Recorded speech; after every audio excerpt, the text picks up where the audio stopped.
In a remote Nevada desert military base, a quiet supply clerk was about to witness a training exercise turn deadly. What started as routine equipment distribution took a shocking turn when a runaway cart loaded with explosives careened toward a group of recruits with no escape route. Elena Ramirez wasn't your typical logistics specialist. For 3 years, she had spent her life deliberately invisible, known for her meticulous work and ability to blend into the background. When she saw the cart barreling toward the soldiers at 40 miles per hour, she had no idea she was walking into a moment that would shatter her carefully constructed anonymity. Elena grabbed the precision rifle that would lead to the unraveling of everything she'd built. What began as a split-second decision to save lives would become a reckoning with a past she thought buried forever.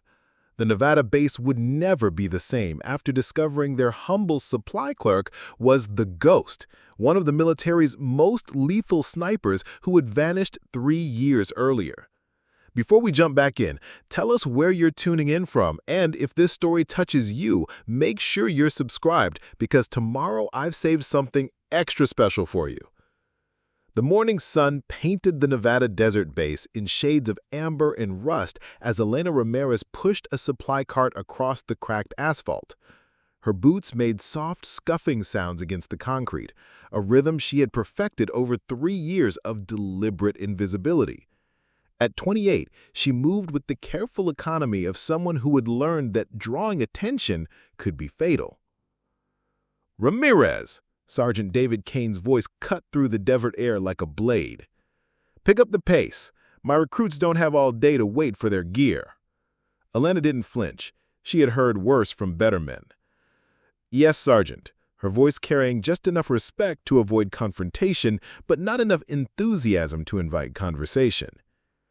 Kane watched her with the predatory interest of a man who had spent 15 years breaking down soldiers and rebuilding them in his image.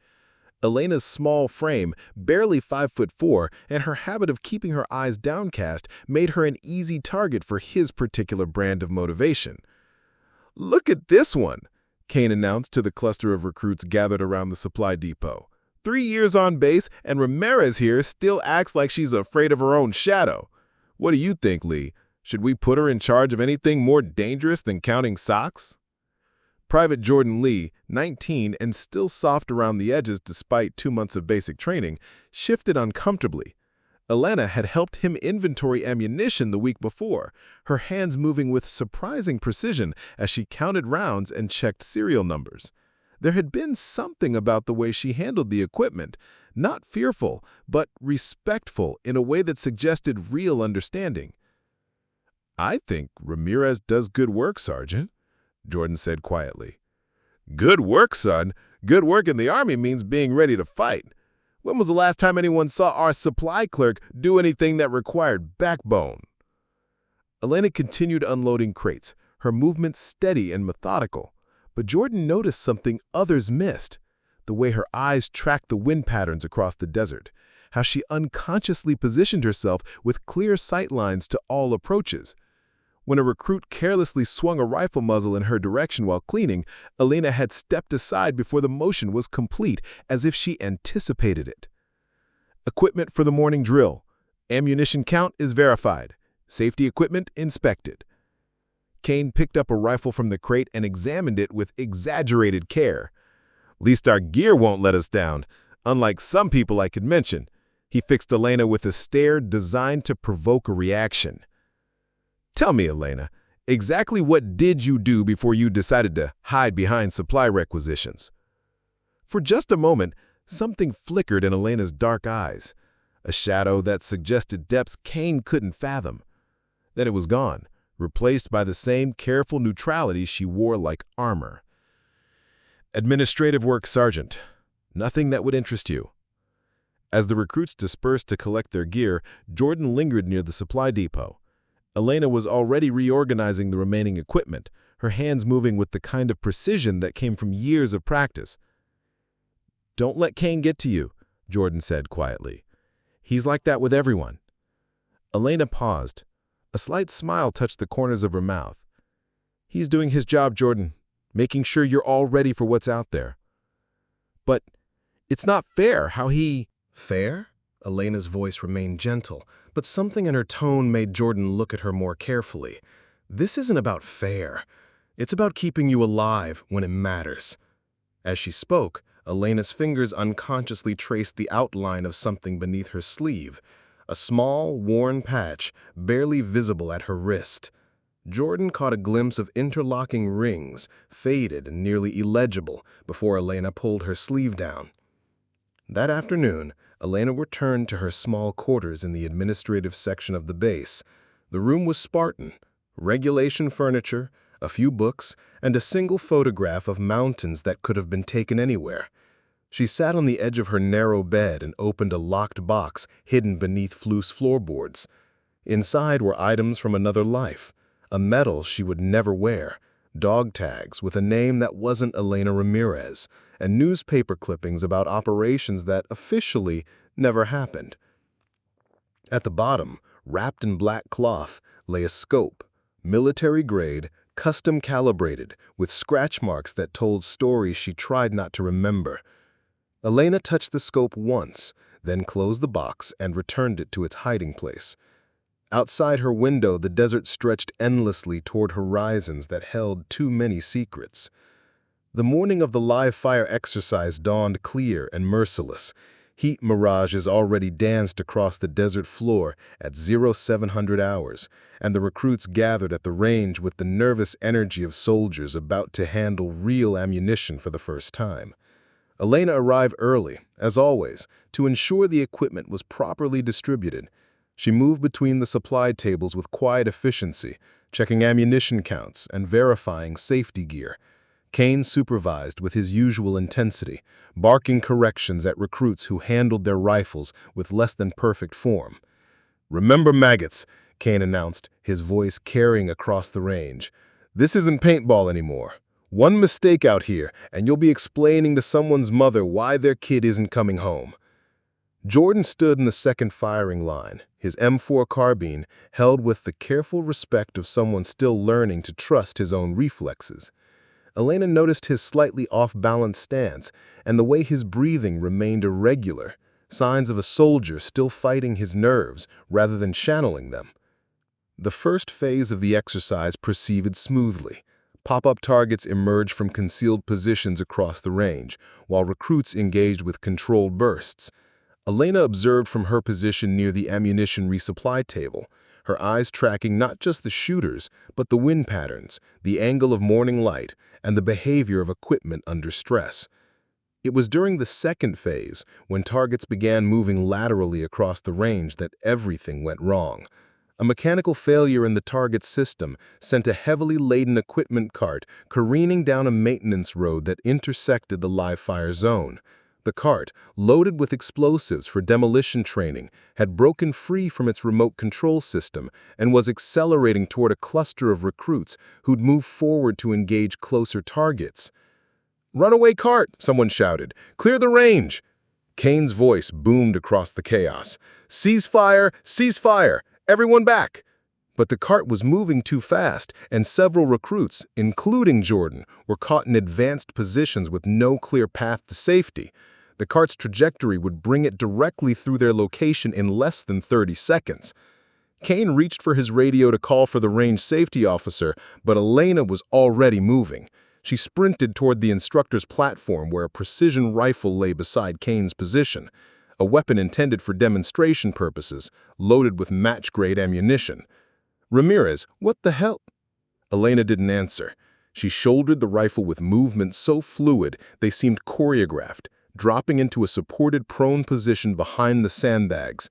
Her breathing slowed instantly, and her body settled into absolute stillness. The cart was 800 meters away and closing fast. At that distance, most soldiers would struggle to hit a stationary target. A moving vehicle, loaded with explosives, required precision that bordered on the impossible. Elena's world narrowed to the mathematics of the shot. Wind speed from the west at 12 knots. Target speed approximately 40 miles per hour. Distance to impact decreasing rapidly. The cart's fuel tank, exposed on the left side, would create the controlled explosion needed to stop the vehicle without detonating the demolition charges. She exhaled halfway and held, her finger finding the trigger's natural breakpoint. For a heartbeat that stretched like eternity, Elena existed in the perfect silence between intention and action. The rifle cracked once across the desert. Silence descended over the range like a blanket. 30 soldiers stared at Elena, who remained motionless behind the rifle, her eyes still pressed to the scope as if confirming what everyone had witnessed. Kane was the first to speak, his voice barely above a whisper. That was an 800-meter shot on a moving target. Elena finally lifted her head from the scope, her face pale but composed. She safed the weapon and set it carefully on the platform, then stood and brushed dust from her uniform with hands that showed no tremor. "Is everyone all right?" she asked quietly. Jordan jogged back from the impact zone, his eyes wide with a mixture of awe and something approaching fear. "Elena, how did you— That shot was impossible." Elena met his gaze for a moment, and Jordan saw something there he had never noticed before, the kind of steady calm that comes only from someone who has made impossible shots before.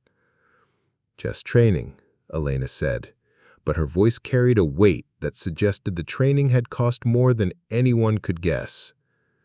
Word of Elena's shot spread through the base like wildfire. By evening chow, every soldier from the mess hall to the motor pool had heard some version of the story, each telling more dramatic than the last. Elena endured the attention with the same quiet dignity she applied to everything else, deflecting questions with humble shrugs and redirecting conversations toward the recruit's safety. But Kane wasn't letting it go. 800 meters, he said for the third time, cornering Elena outside the supply depot after dinner. "Moving target, single shot. That's not luck, Ramirez. That's skill you don't learn counting inventory." Elena continued organizing the next day's equipment distribution, her movements deliberate and unhurried.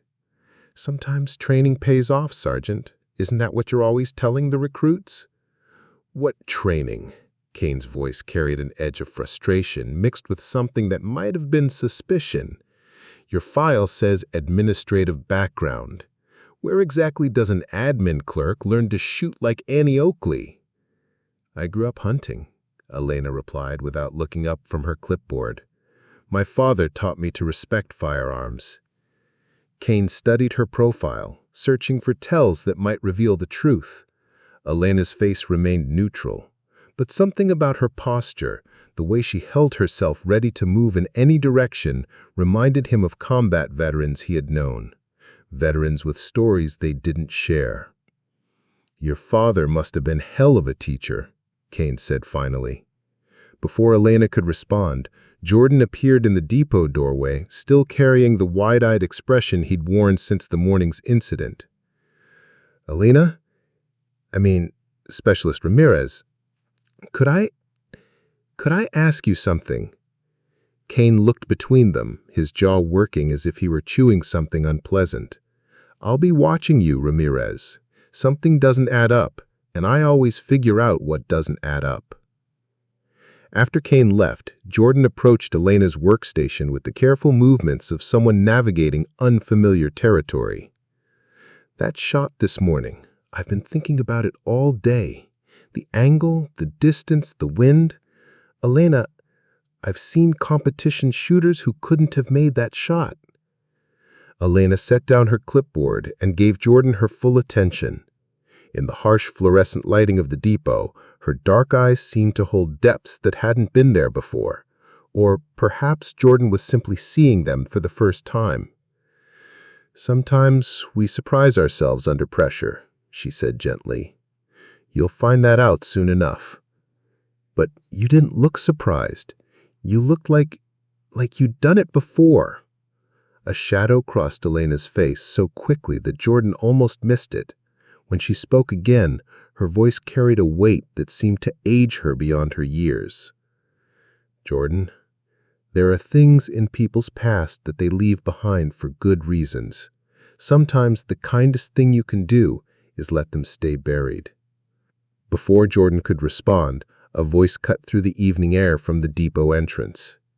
"Specialist Ramirez, report to my office immediately." Colonel Miriam Shaw stood silhouetted in the doorway, her uniform crisp despite the day's heat and her expression unreadable. At 45, Shaw commanded respect through competence rather than intimidation, but there was something in her tone that made both Elena and Jordan snap to attention. "Yes, ma'am," Elena replied. As she prepared to leave, Jordan caught her arm gently. "Elena, whatever this is about, you don't have to face it alone." Elena looked at him for a long moment, and Jordan saw something in her expression that looked almost like gratitude mixed with sorrow. "Some things you do have to face alone, Jordan, but thank you." Shaw's office was located in the base's administrative building, a climate-controlled refuge from the desert heat. Elena stood at attention before the colonel's desk, her eyes fixed on a point above Shaw's head, while Shaw studied a file that Elena couldn't see but somehow recognized. "That was quite a performance today, Specialist," Shaw said finally, closing the file and leaning back in her chair. 800 meters, moving target, single shot. Impressive work for a supply clerk. "Thank you, ma'am." Shaw's smile was thin. "Oh, I think we both know it wasn't beginner's luck." She opened the file again and read from it. "Former Staff Sergeant Elena Vasquez, specialized sniper training at Fort Benning in Quantico. 2 tours overseas with a classified unit. 17 confirmed kills before disappearing from active duty 3 years ago." Elena's carefully maintained composure finally cracked. Her shoulders sagged slightly, and when she met Shaw's eyes, the weight of 3 years' worth of secrets was visible in her expression. "How long have you known?" Elena asked quietly. "Since the day you arrived," Shaw replied. "I approved your transfer to administrative duties under your new identity. The question is, how long did you think you could keep running from who you are?" Elena's voice, when she spoke, was barely above a whisper. "I'm not running, ma'am. I'm choosing to be someone else." Shaw stood and moved to the window overlooking the base, where evening shadows stretched long across the desert. "Choice is a luxury, Specialist, and after today's display, I'm afraid your choices just became very limited." Corporal Samir Patel's fingers danced across the keyboard in the dimly lit communication center, the blue glow of multiple monitors painting his face in shifting shadows. At 26, Samir had learned that the Army's digital infrastructure held more secrets than any soldier had a right to know, which is why he had developed the habit of focusing strictly on his assigned tasks and ignoring everything else. But tonight's routine maintenance sweep had uncovered something that made ignoring impossible. The file appeared during a system backup verification, a classified document that should have been archived but remained active in the personnel database. The name caught his attention first: Staff Sergeant Elena Vasquez, with a notation linking to current personnel under the alias Elena Ramirez. Samir's first instinct was to close the file and report the database error through proper channels. His second instinct, the one that had kept him alive during 2 tours in Afghanistan, told him to read it first. What he found made him lean back in his chair and whistle softly through his teeth. The file painted a picture of a soldier he didn't recognize, though he had worked alongside Elena Ramirez for 8 months. According to the records, Staff Sergeant Elena Vasquez had been recruited into a classified sniper program at age 22, fresh from completing advanced marksmanship training with scores that broke previous records. Her psychological evaluation noted exceptional spatial reasoning, superior stress management, and natural aptitude for long-range precision work. But it was the mission reports that made Samir's blood run cold. Operation Ghostwalker. Target eliminated at 1,847 meters in urban environment. No collateral damage. Operation Sand Viper. Multiple high-value targets eliminated during embassy extraction. Mission success with 0 friendly casualties. Operation Nightfall. Infrastructure target eliminated, preventing chemical weapons deployment. 17 confirmed kills over 2 years of deployment. 0 mission failures. 0 friendly casualties under her overwatch. And then, abruptly, nothing. The final entry was dated 3 years ago. Staff Sergeant Vasquez reported missing following Operation Crimson Dawn, presumed KIA. Investigation classified under national security provisions. Samir scrolled down to find an addendum, added much later. Subject located. New identity approved under witness protection protocols. Assignment, administrative duties, minimal security clearance. Status, inactive, but monitored. But it was the classified after-action report from Operation Crimson Dawn that made Samir understand why Elena had disappeared. The mission had been a precision strike against a terrorist cell operating from a residential building in an unnamed city. Elena's job was to eliminate the target while minimizing civilian casualties. According to the report, she had performed flawlessly, but intelligence had been wrong. The building hadn't housed just terrorists. Families lived there. Children. Elena's shot had been perfect, but perfection meant nothing when the target was wrong. The report noted that Elena had suffered what military psychologists called moral injury, the psychological damage that occurs when a soldier is forced to act against their fundamental beliefs about right and wrong. She had requested immediate transfer from the sniper program, then disappeared entirely when the request was denied. Telling and preparing this story took us a lot of time, so if you are enjoying it, subscribe to our channel. It means a lot to us. Now, back to the story. Samir closed the file and stared at his reflection in the blank monitor. In the 8 months he had known Elena Ramirez, he had watched her help soldiers with everything from equipment problems to personal crises. She remembered birthdays, asked about family members, and never walked past someone who needed help. The woman in the file, the ghost as her unit had called her, seemed like a completely different person. But then Samir remembered the way Elena moved when she thought no one was watching, how she unconsciously positioned herself with clear sightlines, and the careful way she handled weapons during inventory. The signs had been there all along. His computer chimed with an incoming message. Database maintenance complete. Report any anomalies through proper channels. Samir's cursor hovered over the report button. Standard protocol required him to flag the misplaced classified file immediately. But as he sat in the quiet communications center, he thought about Elena's genuine smile when she had helped him troubleshoot a radio malfunction the week before, and the way she had quietly talked a homesick recruit through a panic attack without making it a big deal. Some secrets, Samir decided, were worth keeping. He deleted the anomaly report and marked the maintenance sweep as routine. Elena Vasquez was dead, had been dead for 3 years. Elena Ramirez deserved the chance to stay that way. 3 days after Elena's impossible shot, Kane cornered her during morning formation with the predatory smile of a man who had been planning something unpleasant. "Ramirez," he announced loudly enough for every recruit to hear, "I've been thinking about your performance on the range. One shot doesn't make a marksman, and my recruits deserve to know if their supply clerk is as good as rumor suggests." Elena stood at attention, her face carefully neutral despite the sinking feeling in her stomach. Around them, 30 recruits had stopped their morning preparations to watch, sensing the kind of drama that would be discussed in barracks for weeks. "I'm not sure what you're suggesting, Sergeant," Elena replied quietly. Kane's grin widened. "I'm suggesting a demonstration, right now. Show these recruits how that shot was really just beginner's luck." Jordan stepped forward instinctively, but Elena caught his eye and gave an almost imperceptible shake of her head.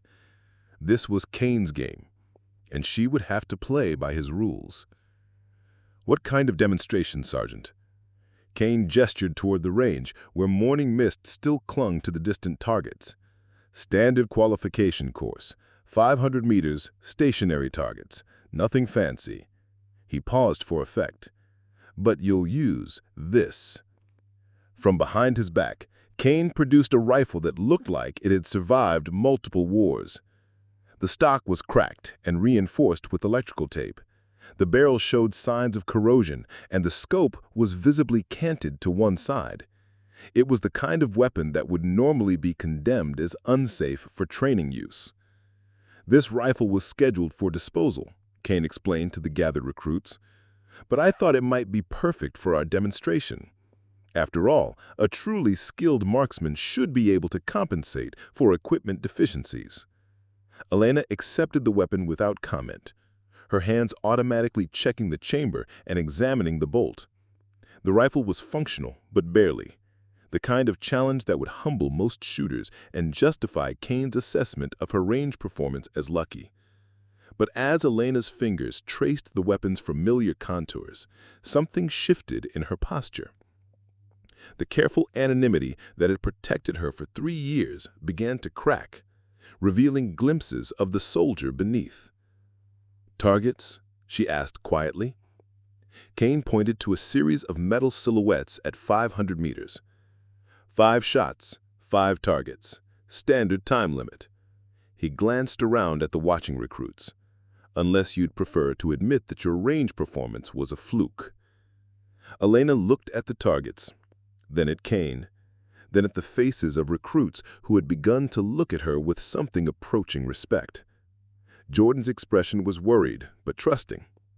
Others showed curiosity mixed with skepticism. "I'll need a spotter," Elena said finally. Kane's smile faltered slightly. He had expected resistance, not acceptance.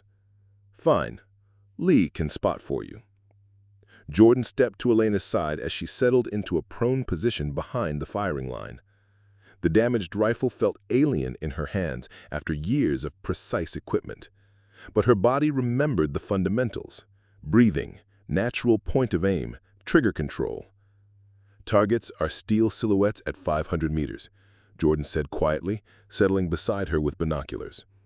"Wind is calm, maybe 2 knots from the left." Elena nodded, her breathing already slowing into the rhythm that had once made her one of the most feared snipers in the military. Through the damaged scope, the first target wavered slightly, the canted reticle requiring mental compensation that felt like solving equations under pressure. The first shot cracked across the range. The target fell. Kane frowned but said nothing. One target could still be luck. The second shot followed 5 seconds later. Another target dropped. By the third shot, the crowd of recruits had gone completely silent. Elena moved between targets with mechanical precision, each shot calling for different calculations to account for the rifle's inconsistencies. Fourth shot, fourth target down. The final target stood at the far right of the line, partially obscured by morning shadows. Elena adjusted her position slightly, and Jordan caught sight of something that made his breath catch. A small tattoo on her wrist, previously hidden by her sleeve. 5 interlocking rings, the symbol of the Olympic Games, but modified with additional markings he didn't recognize. The 5th shot was the hardest, requiring Elena to compensate for both the rifle's defects and the target's poor visibility. She held her breath, found her natural respiratory pause, and squeezed the trigger with the kind of control that comes only from thousands of hours of practice. The final target fell. Elena safed the rifle and stood, her face pale but composed. Around them, the recruits stared in stunned silence. Kane's mouth opened and closed without sound. "Qualification complete, Sergeant," Elena said quietly, offering him the weapon. Before Kane could respond, a voice cut through the morning air with the authority of absolute command. "That will be quite enough." Colonel Shaw approached with measured steps, her expression unreadable, but her tone carrying unmistakable steel. Behind her walked a figure that made Elena's blood freeze. A tall woman in perfectly pressed dress blues, with silver eagles on her collar and eyes like winter frost. "Major Cross," Shaw continued, "I believe you've seen enough." Major Evelyn Cross studied Elena with the detached interest of a scientist examining a particularly interesting specimen. Indeed, Colonel, most illuminating. Elena felt the last of her carefully constructed anonymity crumble away like sand. She recognized Cross immediately, the woman who had recruited her into the sniper program, who had shaped her into a weapon, and who had refused to let her leave when the cost became too high. "Hello, Elena," Cross said softly. "It's time we talked." Shaw's office felt smaller with Major Cross in it, as if the woman's presence consumed space beyond her physical form. Elena sat rigidly in a metal chair, while Cross occupied the position of authority behind Shaw's desk, having dismissed the colonel with nothing more than a glance. "You've been difficult to find," Cross said, opening a file that contained Elena's life in stark black and white. "Elena Ramirez. Quite the transformation from Elena Vasquez. New identity, new background, new personality. Very thorough." Elena remained silent, her hands folded in her lap to hide their trembling. 3 years of careful reconstruction felt like it was dissolving with every word Cross spoke. "The supply depot suits you. Quiet work, minimal interaction, no pressure. Very different from your previous assignment." She turned a page in the file. "Operation Crimson Dawn. Would you like to discuss it?" The name hit Elena like a physical blow. Her carefully maintained composure finally cracked, and Cross saw something raw and wounded in her expression. "No," Elena whispered. "I think we should," Cross said, her voice taking on the clinical tone Elena remembered from mission briefings. "You were given intelligence about high-value target, terrorist cell leader, planning chemical weapons attack on civilian population. Your mission was elimination with minimal collateral damage." Elena closed her eyes, but the memories came anyway. The weight of the rifle, the perfect clarity of the scope, the target in her crosshairs, exactly where intelligence had said he would be. "You executed the mission flawlessly," Cross continued. "One shot, one kill. Textbook precision."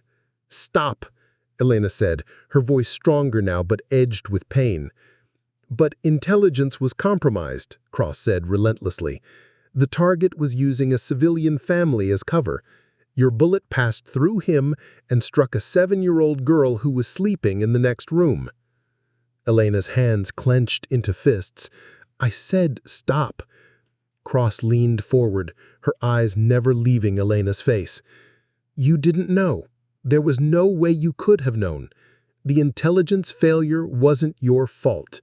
But I pulled the trigger. I made the shot. I killed that little girl."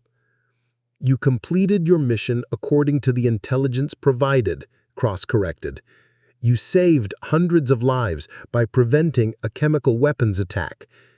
Elena stood up abruptly, her chair scraping against the floor.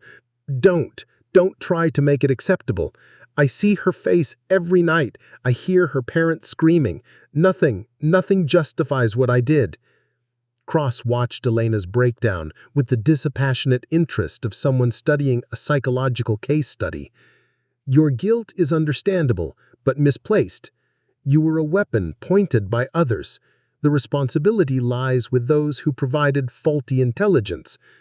"I'm not a weapon," Elena said fiercely. "I'm a person, and people are responsible for their choices." "Which brings us to why I'm here," Cross said, closing the file with a soft snap.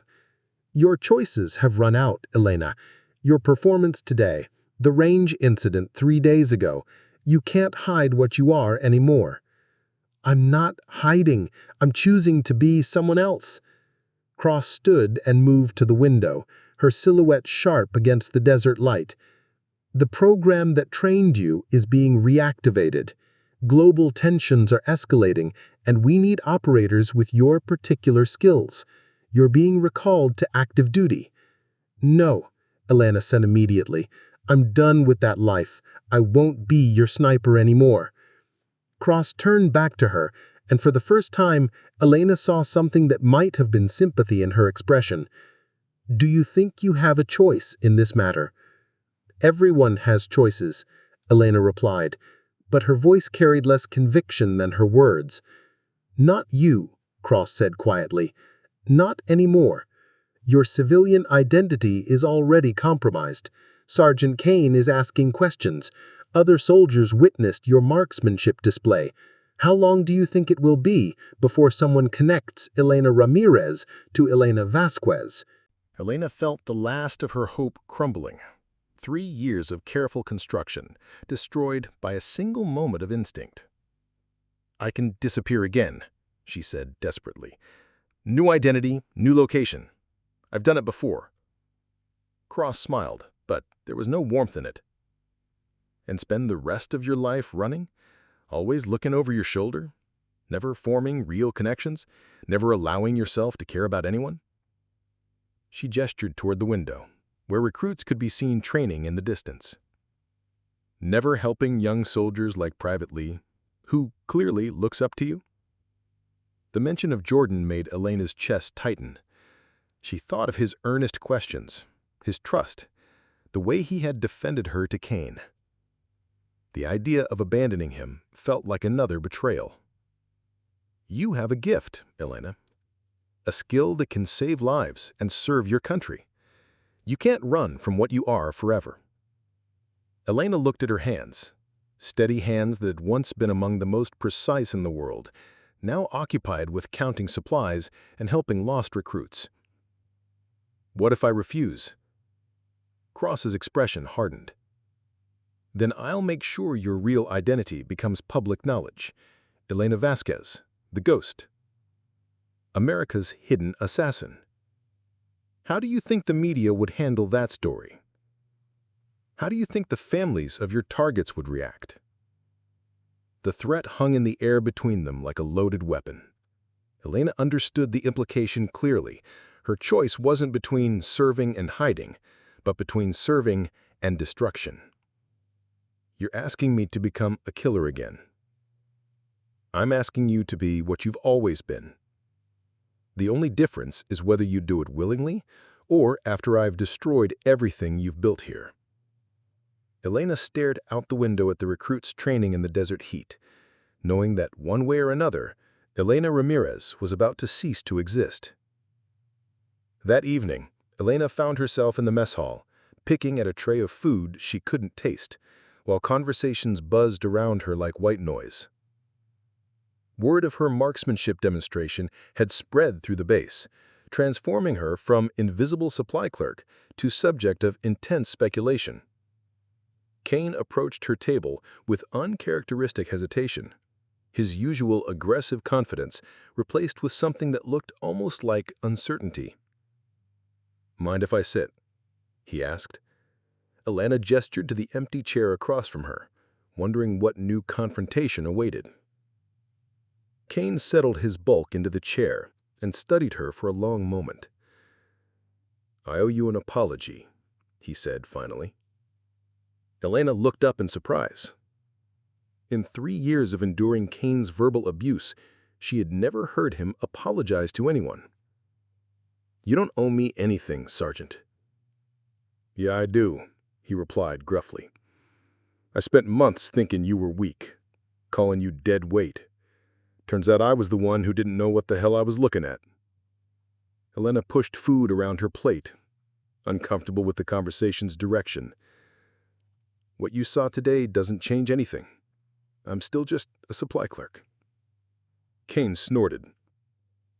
"Supply clerks don't make shots like that. Supply clerks don't move like you move or think like you think." He leaned forward, lowering his voice. "I've seen a lot of soldiers, Ramirez. You're not hiding from something. You're hiding from someone. Question is, who scares Elena Ramirez enough to make her pretend to be ordinary?" Before Elena could respond, the mess hall's normal chatter died away as Major Cross entered, her dress blues immaculate, and her bearing radiating the kind of authority that made soldiers unconsciously straighten in their seats. Cross's gaze swept the room before settling on Elena's table. She approached with measured steps, her expression unreadable. "Specialist Ramirez. Sergeant Kane, I trust you're both having a pleasant evening." Kane's jaw tightened as he looked up at Cross. "Ma'am, though I have to say this is the first time in 15 years I've seen a major take personal interest in a supply clerk." Cross smiled, but the expression never reached her eyes. "The Army values all of its personnel, Sergeant, even those who prefer to work behind the scenes." "Behind the scenes?" Kane repeated slowly. "That's an interesting way to put it." He stood, his height allowing him to look Cross directly in the eye. "Mind if I ask what your intentions are in Elena?" "Personnel matters. Above your pay grade." Kane's expression darkened. "With respect, ma'am, everything that happens to soldiers under my training is my pay grade. Especially when mysterious majors show up asking questions about impossible shots." Cross's fellow faded entirely. "Are you questioning my authority, Sergeant?" "I'm asking about your intentions," Kane replied steadily. "Elena's good people. She doesn't deserve to be used by whatever classified bullshit you're peddling." Elena watched the exchange with growing alarm. Kane's protective instinct, however misguided, was about to earn him serious trouble with the wrong person. "Sergeant," she said quietly, "it's all right." Kane looked down at her, and Elena saw something in his expression she had never expected. Genuine concern. "No, it's not all right. You helped my recruits when they needed it. You never asked for anything in return. Now this one shows up asking questions, and suddenly everyone's acting like you're some kind of secret weapon." Cross laughed, a sound like breaking glass. "Secret weapon. How perceptive of you, Sergeant." Elena's blood went cold as Cross continued, her voice taking on the lecturing tone of someone revealing classified information. Elena Vasquez, her real name, was indeed a weapon, one of the finest precision instruments the military ever produced. 17 confirmed kills in 2 years of deployment, 0 mission failures. Cross looked directly at Elena, until she decided that her conscience was more important than her duty. Kane's face went through a series of expressions as the implications hit him. "Elena Vasquez, the ghost." His voice was barely above a whisper. "Jesus Christ, Elena, you're her." Elena met his eyes and saw not fear or judgment, but something that looked like understanding. "I was her," she said quietly. "I'm trying to be someone else now." Cross stepped closer to their table, her presence suddenly predatory. "But that's the problem with trying to be someone else, Elena. Eventually, who you really are bleeds through. Today's demonstration proved that." "Today was a mistake," Elena said firmly. "It won't happen again." "Oh, but it will, because I'm not leaving this base without you. The Ghost program is being reactivated, and you're coming back where you belong." Kane looked between them, his jaw working as he processed the situation. "She said no. That should be the end of it." Cross turned to Kane with the kind of attention usually reserved for insects. "Sergeant, you are interfering with classified military operations. I suggest you return to your duties before you find yourself in serious legal trouble." Kane straightened to his full height, his 15 years of service evident in every line of his body. "Ma'am, with all due respect, threatening a non-commissioned officer for protecting his soldiers is a violation of about 6 different regulations. I may not have your clearance level, but I know right from wrong." For a moment, Cross looked genuinely surprised. She had clearly expected Elena to be isolated, vulnerable, without allies. Kane's unexpected support had disrupted her calculations. "Sergeant Kane," Cross said slowly, "you have no idea what you're involving yourself in." "Maybe not, but I know Elena's been taking care of my recruits for 3 years. Far as I'm concerned, that makes her one of mine, and I take care of my own." Elena felt something crack inside her chest, not breaking, but opening. For 3 years, she had believed that isolation was the price of redemption, that she had to carry her guilt alone. Kane's unexpected loyalty offered something she had thought lost forever, the possibility that she might be worth defending. Cross studied Kane with renewed interest, as if seeing him clearly for the first time. "Your loyalty is admirable, Sergeant, but misplaced. Elena belongs to something larger than your training company."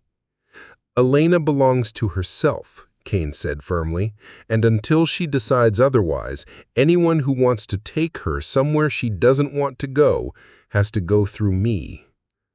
Cross's smile returned, sharp and dangerous. How wonderfully naive. "Very well, Sergeant. We'll see how long your principles last when you understand what's really at stake." She turned to Elena, her voice dropping to a whisper only the 3 of them could hear. "You have 48 hours to report for reactivation processing. After that, I stop being reasonable about your situation." Cross walked away, leaving Elena and Kane alone at their table while the mess hall slowly returned to normal conversation around them. "Elena," Kane said quietly, "the hell have you gotten yourself into?" Elena looked at her hands, still steady despite everything. "Something I thought I'd left behind," she said, "but it looks like the past doesn't stay buried as easily as I hoped." Kane reached across the table and covered one of her hands with his own, a gesture so unexpected that Elena looked up in surprise. "Whatever happens," he said, "you don't have to face it alone." The dawn sky was painted in shades of amber and crimson when Elena received the order to report to Range Complex Delta, a training area she had never seen used in her 3 years at the base. Range Complex Delta had been transformed into an elaborate urban warfare simulation. Plywood buildings rose from the desert floor like a miniature city, complete with narrow alleyways, elevated positions, and multiple levels of complexity that would challenge even experienced soldiers. But it was the sight of 30 recruits in full combat gear, including Jordan, that made Elena's blood run cold. Cross stood at the range control station, surrounded by monitoring equipment and communication arrays. She spotted Elena's approach and gestured for her to join the observation platform. "Impressive, isn't it?" Cross said without preamble. 6 hours to construct, but it will serve our purposes perfectly." Elena studied the simulation with growing unease. "What purposes are those, Major?" "A demonstration," Cross replied. "Your recruits are about to participate in a hostage rescue scenario. Multiple buildings, unknown number of hostiles, civilians in danger. Standard Special Operations Protocol." Elena's voice was sharp with concern. "These are basic training recruits. They're not ready for complex urban operations." Cross smiled. "No, they're not, which is why they'll need Overwatch support from someone with the skills to keep them alive." She gestured toward a sniper's hide constructed on an elevated platform 500 meters from the simulation area. "Your hide is prepared, Elena. Your rifle is waiting." Elena stared at the setup, understanding the trap Cross had constructed. "I won't do it. Find another sniper for your demonstration." "There is no other sniper," Cross said calmly. "This is a live-fire exercise, Elena. Real ammunition, real danger. Without precision overwatch, some of these young soldiers will be seriously injured, perhaps killed." Elena watched the recruits moving into position, their movements betraying the nervous energy of soldiers facing their first complex operation. Jordan was among them, checking his equipment with the careful attention she had taught him during their supply room conversations. "This is manipulation," Elena said quietly. "This is reality," Cross corrected. "The world doesn't care about your guilt or your desire for anonymity. Your skills exist.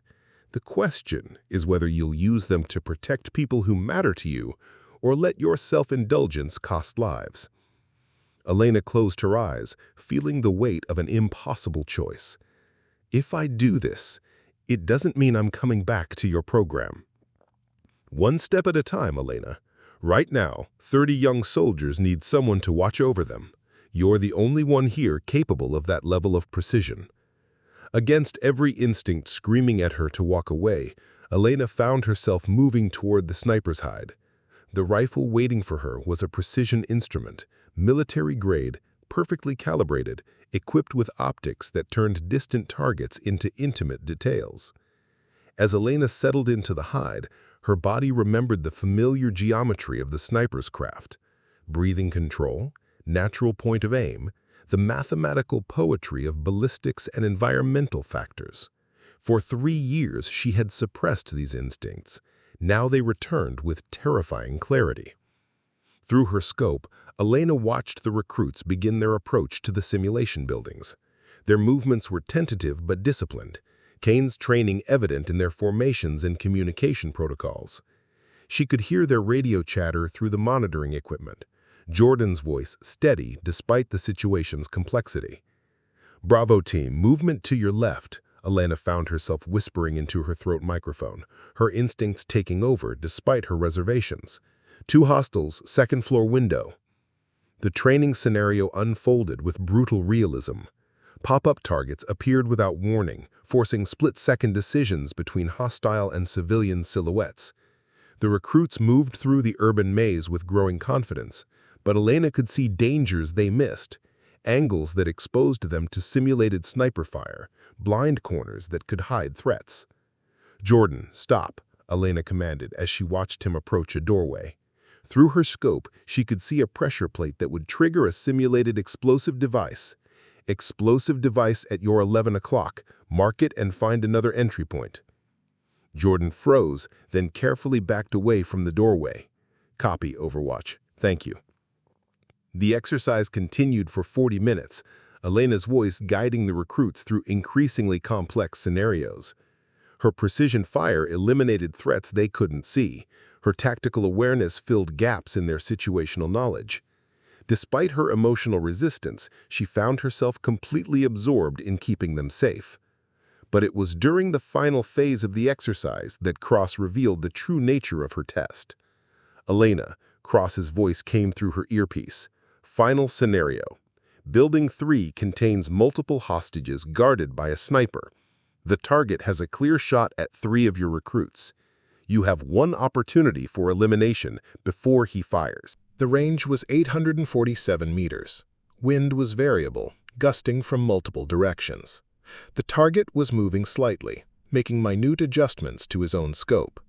It was exactly the kind of shot that had defined Elena's reputation as the Ghost. Technically demanding, tactically critical, with no margin for error. Elena's crosshairs found their mark. Her breathing slowed. Her world narrowed to the space between intention and action.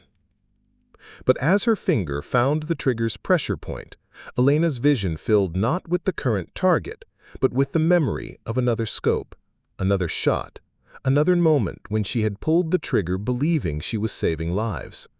The 7-year-old girl from Operation Crimson Dawn stared back at her through the scope, accusation in her lifeless eyes. Elena's hands began to shake. Her breathing became ragged. The perfect shot, the shot that would protect Jordan and the other recruits, wavered beyond her control. "Elena," Cross's voice was urgent. "You need to take the shot, now." Elena tried to steady herself, but the past and present had become indistinguishable. Was she protecting soldiers or creating new casualties? Was the target real or another intelligence failure waiting to destroy innocent lives? "I can't," Elena whispered, her voice breaking. "I can't do this anymore." The simulated sniper fired his mock round, scoring hits on 3 recruit positions, including Jordan's. In a real scenario, Elena's hesitation would have cost lives. Elena dropped her head from the scope, her entire body shaking with the force of suppressed trauma. 3 years of careful control had shattered in a single moment, leaving her as broken as the day she had disappeared from active duty. Cross's voice came through the radio, clinical and disappointed. Exercise complete, all personnel returned to base for debriefing. Elena sat alone in Shaw's office that evening, her hands wrapped around a cup of coffee that had long since gone cold. The day's events replayed in her mind like a broken record. The precision of her early shots, the clarity of her tactical awareness, and the devastating collapse when trauma overwhelmed skill. Cross entered without knocking, her expression unreadable as she settled into the chair across from Elena. Disappointing performance in the final scenario, but instructive. Your technical skills remain intact, but your psychological barriers have become problematic. Elena looked up, her eyes red with exhaustion and suppressed emotion. I told you I was done with this life. Today proved why. Today proved that you need proper psychological support to overcome trauma. The military has excellent resources for addressing PTSD and moral injury. With proper treatment, you could return to full operational capacity within 6 months. Elena set down her coffee cup with deliberate care. I don't want to return to operational capacity. I want to count supplies and help recruits with their equipment problems, and never hold a rifle again. Cross leaned forward, her voice taking on the persuasive tone of someone making a final argument. Elena, your country needs what you can provide. Global tensions are escalating. There are threats emerging that require precision elimination. You could save hundreds of lives. Or I could kill another innocent child. How many lives is that risk worth? Intelligence has improved dramatically since Operation Crimson Dawn. The chances of another targeting error are minimal. Elena laughed, but there was no humor in it. Minimal. That's what you call a 7-year-old girl's life. Minimal risk. Cross's expression hardened. Your guilt is understandable, but strategically irrelevant. The greater good requires difficult choices. Elena stood abruptly, her control finally snapping completely. Don't talk to me about the greater good. I've served the greater good. I've killed for the greater good. I've destroyed families and ended lives and watched parents bury children, all for your greater good.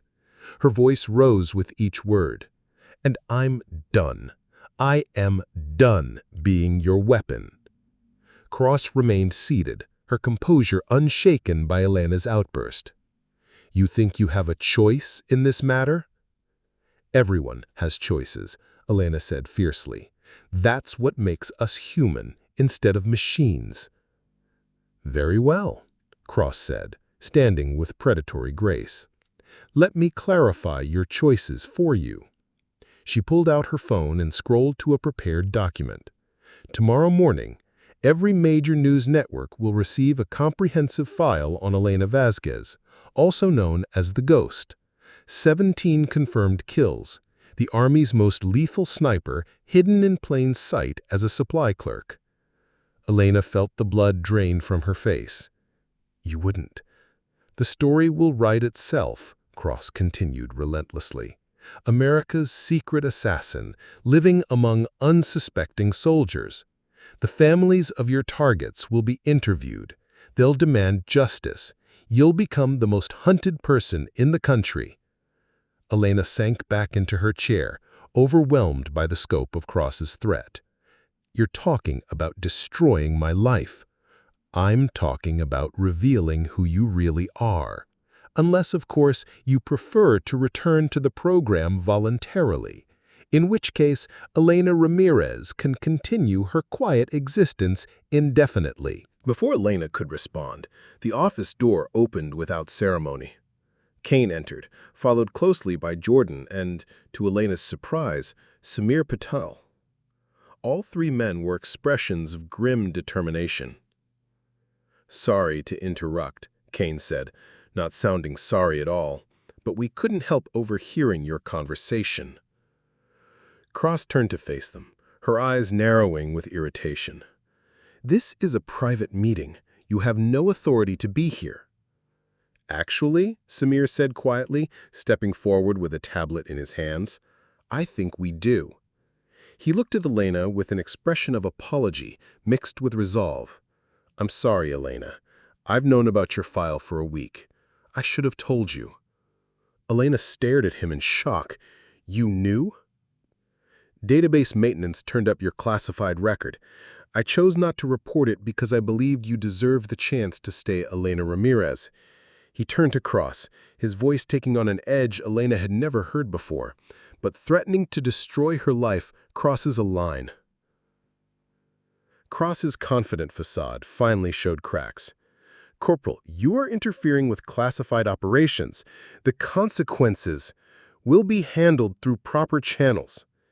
"See, Major, the thing about threatening good soldiers is that other good soldiers tend to take it personally." Jordan stepped forward, his young face showing a maturity that hadn't been there weeks before. "Elena helped me when I was struggling. She taught me to be a better soldier without ever asking for anything in return. That's worth protecting." Cross looked between the three men, soldiers who barely knew her real history, but had chosen to stand with her anyway. The isolation she had wrapped herself around like armor was cracking, revealing the possibility of something she had thought lost forever. "You can't protect her from what she is," Cross said desperately. Elena stood slowly, her decision crystallizing with each breath. "You're right. They can't protect me from what I am, but they can stand with me while I decide what I'm going to become." She looked directly at Cross, her voice steady for the first time in days. "I won't be returning to your program, Major. Not voluntarily, not under threat. If you want to destroy Elena Ramirez to get Elena Vasquez back, then do it. But you'll be destroying someone who has people willing to stand with her." Cross stared at Elena for a long moment, her expression cycling through anger, frustration, and something that might have been respect. "This isn't over," Cross said finally. "Yes, it is. The ghost is dead. Has been for 3 years. I'm Elena Ramirez now, and that's who I choose to be." 6 months later. The morning sun cast long shadows across the marksmanship range as Elena adjusted the scope on a recruit's rifle. The young soldier, Private Martinez, barely 18 and still soft around the edges, watched her with the same mixture of respect and nervous energy that Elena remembered from her own early days of training. "Breathing is everything," Elena said quietly, her voice carrying the authority of someone who had learned these lessons at considerable cost. "The rifle doesn't know if you're nervous or confident. It only knows if you're steady." Martinez nodded seriously, settling into the prone position with the careful attention Elena had come to appreciate in her students. Over the past 6 months, she had transitioned from supply clerk to marksmanship instructor, a role that Colonel Shaw had created specifically for her after Cross's departure from the base. "Remember, precision isn't about power. It's about consistency, breath control, trigger discipline, and understanding your equipment. Master those, and accuracy follows naturally." Martinez fired his first shot, striking the target 2 inches left of center at 300 meters. Not perfect, but respectable for a soldier with only basic training. "Good shot," Elena said. "Now, what do you think caused the deviation?" As Martinez analyzed his performance, Elena's attention was drawn to the observation area where a familiar figure approached. Kane, now bearing the chevrons of a first sergeant after his recent promotion, walked with the confident stride of a soldier who had found his place in the world. "As the new batch shaping up?" Kane asked, settling beside Elena's shooting position. "They're learning," Elena replied, watching Martinez make minute adjustments to his sight picture. "Different from combat training, but the fundamentals are the same." Kane studied Elena's profile, noting the calm certainty that had replaced the careful anonymity of their early acquaintance. You seem settled, content even. Elena smiled, a genuine expression that would have been impossible 6 months earlier. I am. This feels right. Teaching instead of other things. The recruits respect you, Kane observed. They call you Professor when they think you can't hear. I've heard, Elena said with quiet amusement. It's better than some of the names I've been called. They watched in comfortable silence as Martinez continued his practice, each shot showing marginal improvement over the last. Elena's instruction style was patient and methodical, focusing on building confidence rather than breaking down resistance. Elena, Kane said eventually, his voice taking on a more serious tone, I never properly thanked you for what happened with Cross. Standing up to her, choosing to stay, it meant something to the people here. Elena looked at him with surprise. I should be thanking you, and Jordan, and Samir. You all risk your careers to stand with me. Kane shrugged. Good soldiers take care of their own. You've been taking care of people here for years. Just took us a while to notice. A commotion near the range entrance drew their attention. Jordan approached, now wearing the chevrons of a corporal and moving with the confident bearing of a soldier who had found his stride. Behind him walked Samir, carrying a small wrapped package. Elena, Jordan called out, his face bright with the enthusiasm she remembered from their early conversations. What's the occasion? Samir stepped forward, offering her the wrapped package with a shy smile. 6 months since you started teaching. We thought it deserved recognition. Elena unwrapped the package carefully, revealing a small wooden plaque with brass lettering. The inscription read, Elena Ramirez, marksmanship instructor. Not the ghost. Just Elena. Elena stared at the plaque for a long moment, her eyes bright with emotion she had thought buried forever. I don't know what to say. You don't have to say anything, Jordan replied. Just keep being who you are now. Kane cleared his throat gruffly. Besides, we figured you needed something for your office that wasn't Army-issued dege. Elena laughed, a sound of pure joy that surprised everyone, including herself. Office? Samir grinned. Colonel Shaw approved the promotion. Sergeant Ramirez, head of the Advanced Marksmanship Program. Congratulations. Elena felt the weight of the plaque in her hands. Not heavy, but substantial. A physical representation of the choice she had made to build something new from the pieces of her past. Thank you, she said quietly, all of you, for seeing something in me that I couldn't see in myself. As the afternoon training session began, Elena stood at the edge of the range, watching her students practice the fundamentals she had taught them. Each shot represented not just improved accuracy, but a young soldier's growing confidence in their own capabilities. The desert sun painted everything in shades of gold and amber, the same colors that had marked her first morning at the base 3.5 years ago. But Elena was no longer the woman who had sought anonymity in counting supplies and avoiding notice. She was someone who had faced her past, chosen her future, and discovered that redemption wasn't about forgetting who she had been. It was about deciding who she wanted to become.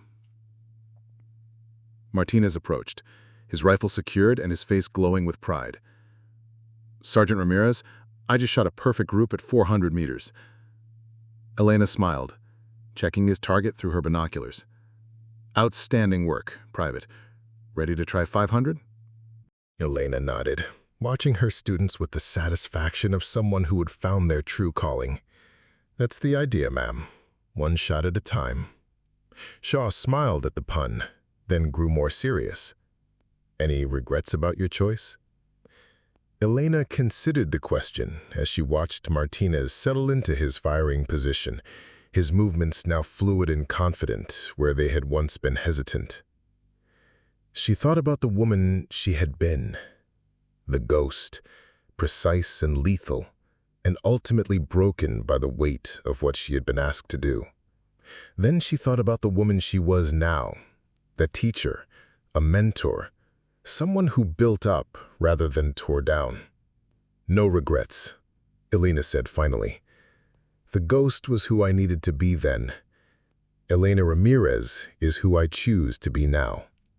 As the sun began its descent toward the western horizon, painting the sky in brilliant oranges and purples, Elena Ramirez stood among her students and knew that she was exactly where she belonged. The past would always be part of her story, but it would no longer define her future. One shot at a time, she was writing a new ending to her story. And for the first time in years, it was a story she was proud to tell. Up next, we have 2 more incredible stories that are waiting for you. Just click the image you want to watch and it will take you there. If you enjoyed this video, make sure to subscribe. It would mean a lot.